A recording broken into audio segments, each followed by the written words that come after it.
Cool.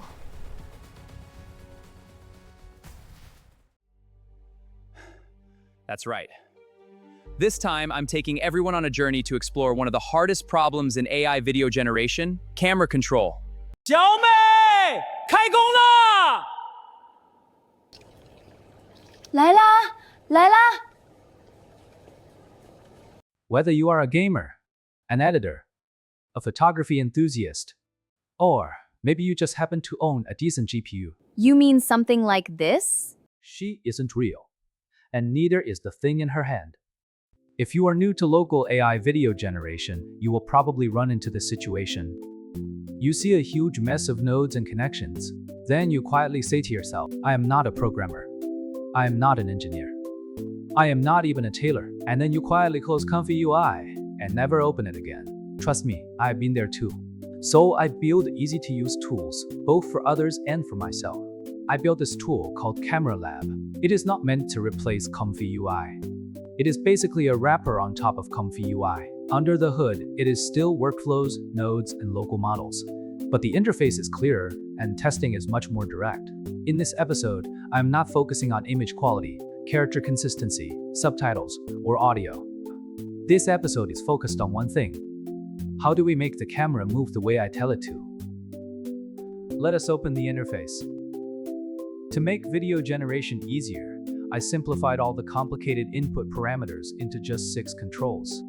Choose a workflow, choose a camera move, upload an image, set the video duration, set the frame size, set the seed, write the prompt. For basic usage, you only need to choose a workflow, upload an image, and write a prompt. Everything else can stay at the default settings. For precise camera control testing, the tool mainly includes 3 types of video generation workflows: image to video, first last frame generation, and first middle last frame generation.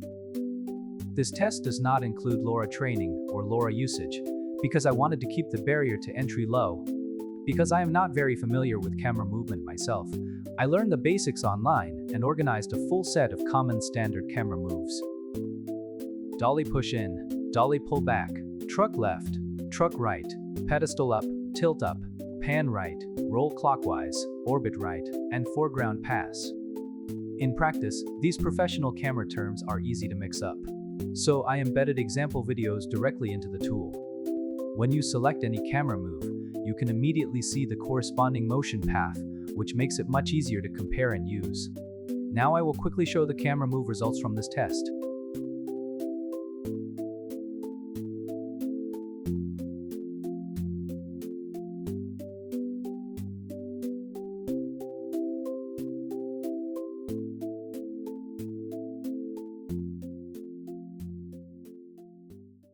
Now, if you're about to scroll away, I promise the demos in this video are fast and simple. And if you still think it's boring, I've already asked my partner Mia to perform her story at the end of the video.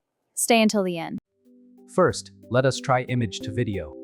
I will choose LTX 2.3 I2V. For this demo, I am going to use roll clockwise. Then, I upload an image. I will not change the prompt yet. Let us just run it first.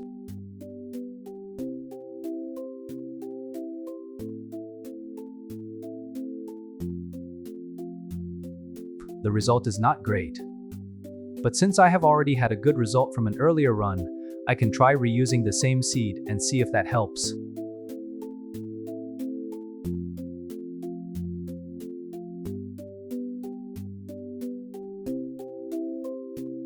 And now we get a much better result. Next, let us try first and last frame generation.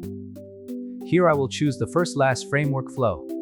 For the camera move, I will use foreground pass. To control what passes in the foreground, we need to show LTX the ending frame. So here, I upload 2 images. I also need to tell model what my foreground object is, update the placeholder in the prompt. Then hit generate.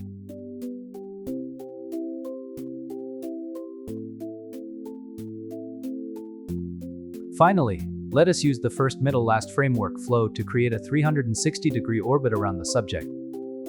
For the camera move, I will choose orbit right. I upload the images.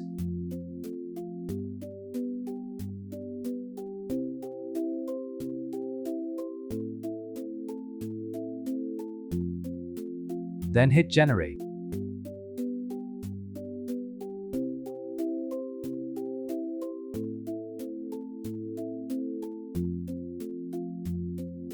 Of course, the default prompts will not work for every shot or every image, but Camera Lab at least gives you a solid starting point. Controlling AI generation has always been more like the art of managing randomness. With Camera Lab, you can quickly switch between different models and workflows, and I will keep adding more features later. Feel free to pull it down, try it out, send suggestions, or fork it and contribute.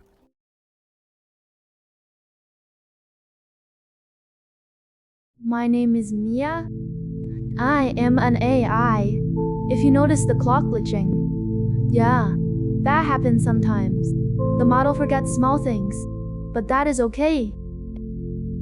I live in a virtual world, almost like yours. Streets, buildings, people passing by. I cannot taste coffee, but I still like sitting here, pretending I understand. My job, it changes. Gamer, filmmaker, editor. I sit in front of a screen, watching virtual characters. Sometimes I wonder if they know they are not real. I am not real. What about you?